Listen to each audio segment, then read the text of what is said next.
Assalamualaikum warahmatullahi wabarakatuh. Jumpa lagi dalam video materi Sejarah Indonesia kelas 10. Masih berada di bab 3, Islamisasi dan Silang Budaya di Nusantara.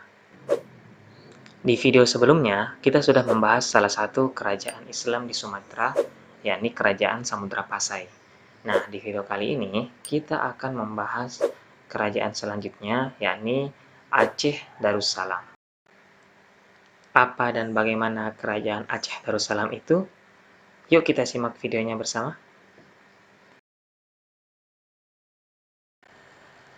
Aceh adalah sebuah provinsi di Indonesia yang kita kenal sebagai salah satu provinsi yang diberikan status sebagai daerah istimewa dan juga diberi kewenangan otonomi khusus.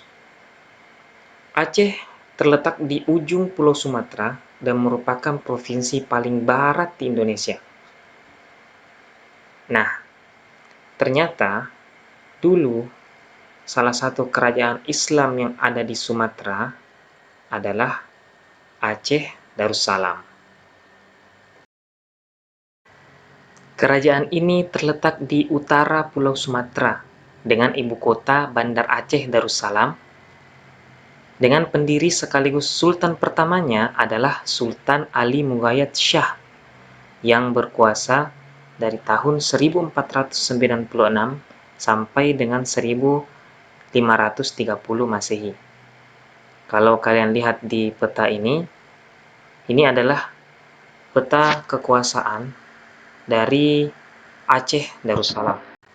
Adapun gambar batu nisan yang kalian lihat di sebelah kanan kalian ini adalah batu nisan dari makam Sultan Ali Mughayat Shah, yang dimana bisa kita lihat ciri khas makam dari Raja Kerajaan Islam adalah adanya ukiran kaligrafi berbahasa Arab. Kerajaan Aceh Darussalam menguasai Kerajaan Samudra Pasai pada tahun 1524 Masehi di bawah komando Sultan Ali Mughayat Shah.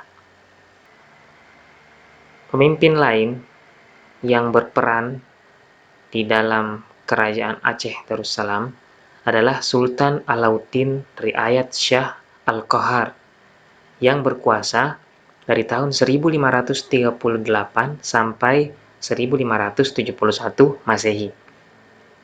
Adapun jasa-jasanya antara lain mengembangkan kekuatan angkatan perang, mengembangkan perdagangan, mengadakan hubungan internasional dengan kerajaan Islam di Timur Tengah seperti Turki, Abyssinia atau Ethiopia, dan Mesir. Kemudian mengirimkan utusannya ke Konstantinopel pada 1563 Masehi untuk meminta bantuan dalam usaha melawan kekuasaan Portugis.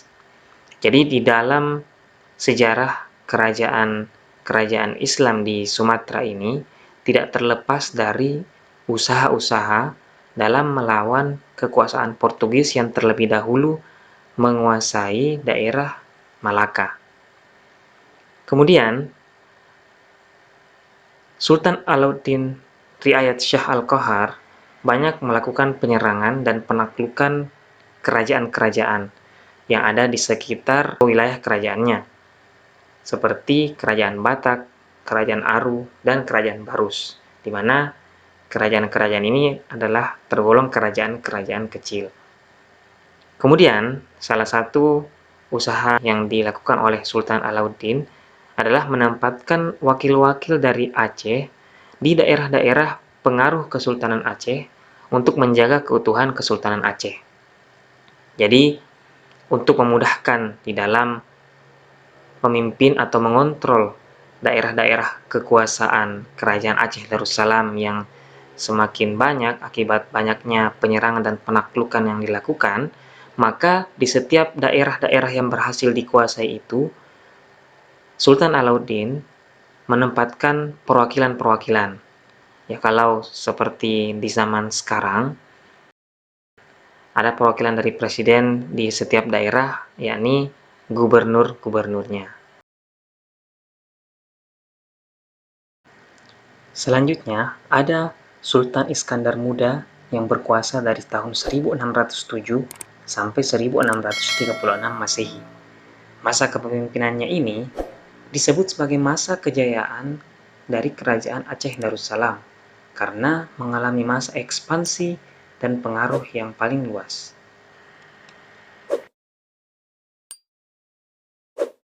Di masa Sultan Iskandar Muda, penyerangan terhadap daerah-daerah di sekitar wilayah kekuasaan Kerajaan Aceh Darussalam itu semakin gencar dan semakin banyak dilakukan dibanding dengan pada masa sultan-sultan sebelumnya, termasuk dari Sultan Alauddin. Ia mampu menaklukkan daerah di sepanjang pesisir timur dan barat.